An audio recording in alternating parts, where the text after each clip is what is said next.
सबकी ओर से मैं स्टैंडिंग ओवेशन दे रहा हूँ, आप लोग बैंड देंगे।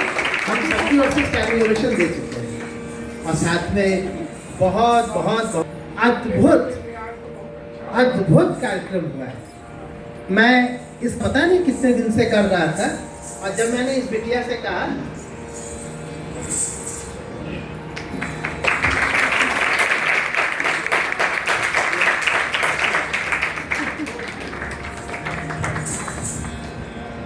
मेरा तो मन कर रहा था कि मैं भी जाके बैठूं स्टेज पे, कुछ गाऊं इसके साथ, इसके नृत्य के साथ। मेरे साथ नृत्य नहीं, हम दोनों साथ साथ। ये जो कॉन्सेप्ट है और सबसे बड़ी बात, बाप रे बाप, जब पिछले जन्म में दादी रहली वो सब तो बजाओ तो लगा उनके सर के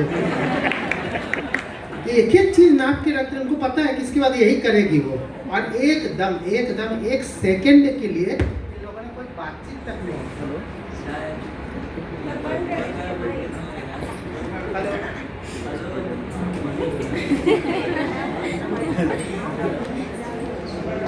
लेकिन उसके बाद से मैं कल्पना करता था कि इसको मैं कैसे करूं। इस दौरान हमारे बच्चे बड़े हो गए, 20 साल की बात है ना, थी तो 19 साल की, 20 साल की, इधर ये भी वही, तो बच्चे बड़े हो तो हमने कहा कि इनसे करवाना है।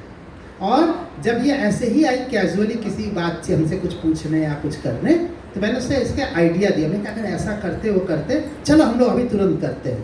और हम वहीं पर गाना शुरू कर दी, से कहा चलो शुरू करवाओ, बताओ। तो ये जो प्रक्रिया है ये हमने बहुत जीवंत देखा है। मैं छोटा सा एक जिक्र करूंगा बागेश्वरी देवी का।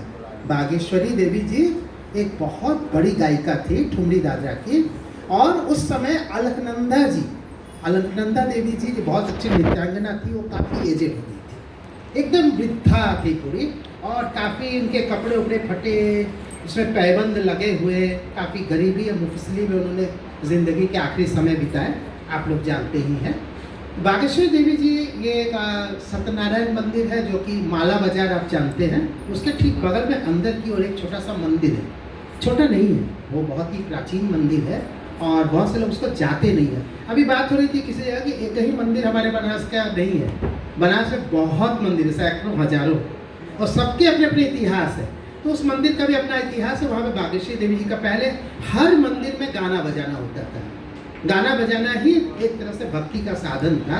तो वहाँ पे वो गाना बजाना उनका चल रहा था। मैं छोटा लड़का किशोर वय का बैठे सुन रहा था, ऐसे टकटकी लगा के सुन रहा था। बीच रात की बात है। तो अलकनंदा जी जो थी वो एक बहुत अच्छी नृत्यांगना थी, लेकिन मैंने उनको कभी नृत्य करते देखा नहीं था। और लोकई महाराज जी यानी लोकनाथ मिश्रा जी वो भी साथ में थे।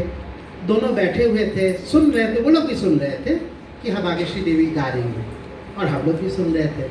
अचानक से बागेश्वरी देवी जो बीच पे कहती हैं, हमारे दादरा में आप भाव बतावा ना, थोड़ा सा भी भाव बतावा, कि अब हमारे गोड़ में ताकत नहीं रह, हम उठ के नहीं करे। नहीं उठिए मत, बैठ के ही थोड़ा बताइए।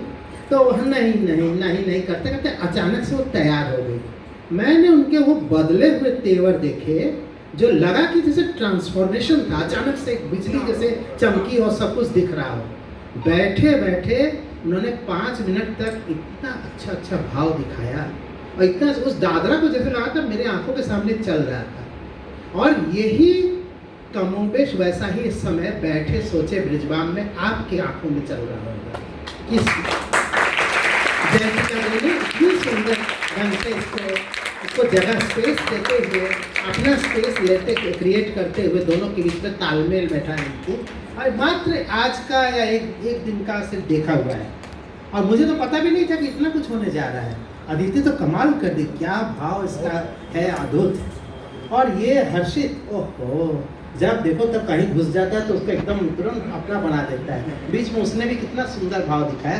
लेकिन पंडित किशोर मिश्रा जी, मेरा बहुत मन कर रहा कि मैं फिर बैठूं यहीं पर, इसका डांस इसके साथ कराऊंगा। होगा एक दिन ऐसा फिर होगा, आप लोग का अभी से मैं कह रहा हूँ। उस दिन मैं गाऊंगा और अदिति के साथ मेरा कार्यक्रम होगा। मैं उसका बड़ा पिताजी हूँ।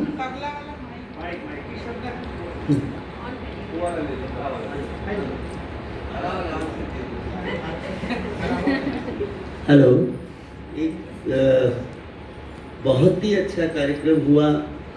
और एक ज़माना था जब मैं कथक डांस खूब बजाता था। और जिसका नाम इन्होंने लिया अलकनंदा जी की, मैंने उनके साथ भी बजाया है। बागेश्वरी देवी के साथ मैं सैकड़ों प्रोग्राम किया हूँ। एक पूर्णिमा चौधरी की बनारस में थी, बहुत अच्छी ठुमरी दादरा चैती गाती थी, महादेव जी की स्टूडेंट, मैं उन लोगों के साथ भी बजाया है।